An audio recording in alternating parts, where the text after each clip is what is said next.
Being the child of Argentine immigrants who didn't speak a word of English upon their arrival to this country, my parents could never help me much with schoolwork or my studying. One thing they did give me, however, is an extreme fanaticism for soccer. In many parts of the world, one would be stared at with confusion and bewilderment if they didn't share this fanaticism. Soccer is without a doubt the most popular sport on earth. It is played in every corner of the world by people of all different ethnicities and races. The 2014 World Cup final was viewed by approximately 562 million people. Compare that to the viewership of the Super Bowl, which averaged 98 million viewers this year, and it's easy to see how large the audience for soccer is globally. But how did this sport, a sport that isn't all that popular in the USA, grow to dominate the global sports market?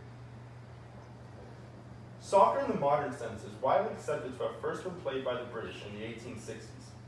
From there, the sport came to South America via European sailors coming in through the port city of Buenos Aires. Cultural diffusion spread the game to Brazil, specifically the city of Sao Paulo first, and eventually the rest of South America. To this day, no country outside of Europe or South America has won a World Cup.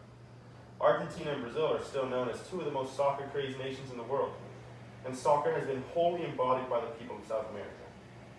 As writer Somnath Deshmukh says, football serves more than just as a sport in the minds of the South Americans. It is considered an opiate of the people, and is often used as a means of describing their culture, heritage, and emotions.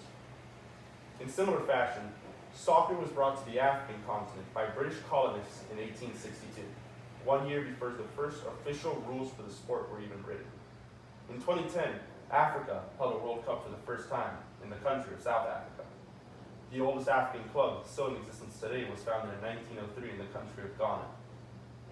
In the 50s and 60s, most African nations gained their independence from their European colonists, and with this, they were able to create their own national identities. Of course, this spread to soccer, where cities, regions, and entire countries took pride in having the best team possible and beating other clubs and countries. The sport spread through the continent. Unfortunately, African leagues don't have the best resources, and so their players are constantly poached by top European and South American leagues. Even with this, however, soccer is still thriving on the African continent. The Asian continent, specifically Eastern Asia, has proven to be a much harder market for soccer to get into. While Western Asia has created a great soccer culture, Eastern Asia has been less preoccupied with the sport. This, however, is beginning to change.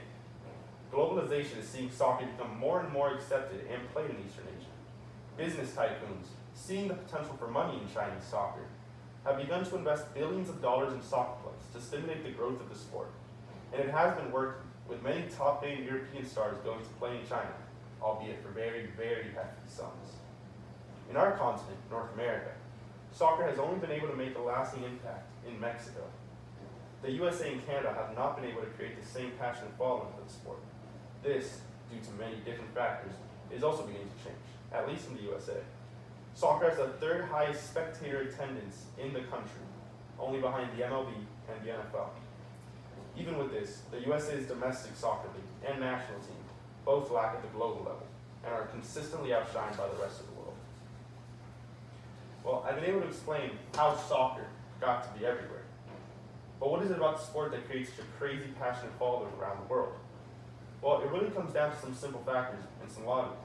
Soccer is a poor man's sport. You don't need bats, pads, or hoops to play. You just need a ball. In poorer parts of the world, children make balls out of socks or plastic bags when they don't have the money for a ball. In most of the world, soccer is the single dominating sport as well, and no other sport even comes close. It is the only sport people pay attention to, and all their devotion is set on. Compare that to the USA, where multiple sports are always competing to be the biggest entertainment, and people are free to divvy up their support amongst numerous teams. In other parts of the world, specifically the non-Western world, soccer is also used as a means to escape some of the harsher realities of the life the people in these countries live.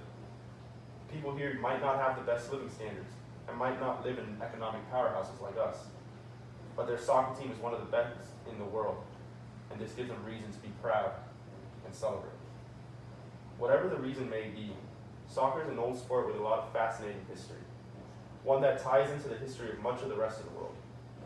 It is permanently intertwined with the everyday lives of a massive amount of our population, and with its popularity and reach extending more every day, its expansion to more people will only continue to grow.